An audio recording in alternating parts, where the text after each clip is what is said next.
5 लाख चलो दादा 5 दादा 1 लाख चलो।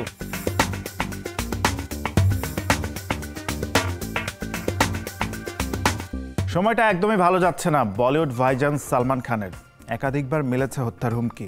এরই মধ্যে the great Indian Kapil show অনুষ্ঠানে রবীন্দ্রনাথ ঠাকুরকে অবমাননার দায়ও পড়েছে সালমান খানের উপর। পেয়েছেন আইনি নোটিশ। কি বলছেন ভাইজান?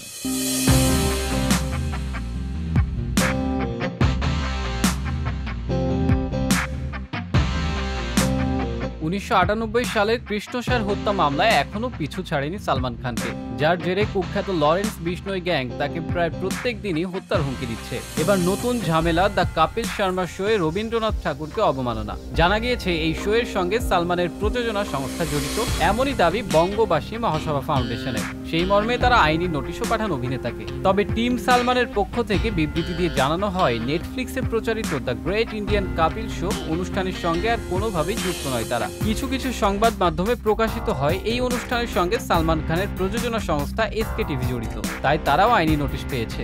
যদিও এই খবর একদমই ঠিক নয়। আমরা এই অনুষ্ঠানের সঙ্গে কোনোভাবেই যুক্ত নই।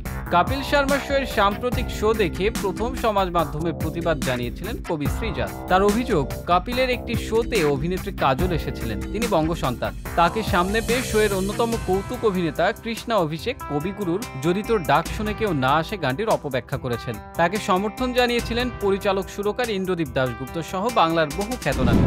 এই খবরে নতুন করে নড়ে বসেছে বলিউড এবং বাংলা সংস্কৃতি দুনিয়া। জানা গিয়েছে নোটিশে বলা হয়েছিল কপিল শর্মা শো এর প্রযোজক তারই প্রযোজনা সংস্থা। সেই দাবি নস্যাৎ করে এদিন অভিনেতার তরফে জানানো হয় সম্পূর্ণ ভ্রান্ত ধারণার বশবর্তী হয়ে এই আইনি পদক্ষেপ। সালমান এই শোটি আর প্রযোজনা করেন না, ফলে কোনো আইনি নোটিশ তাকে প্রভাবিত করতে পারবে না। তবে ঘটনার পরপরই ওই অনুষ্ঠানের আরেক অভিনেতা কৃষ্ণা অভিষেক অবশ্য নিজের ভুলের জন্য ক্ষমাও চেয়ে নিয়েছিলেন। আর এবার কপিলের অনুষ্ঠানের সঙ্গে নাম জড়িয়ে গেল সালমান আর প্রযোজনা সংস্থার। সব মিলে সালমানের সময় বেশ খারাপই যাচ্ছে।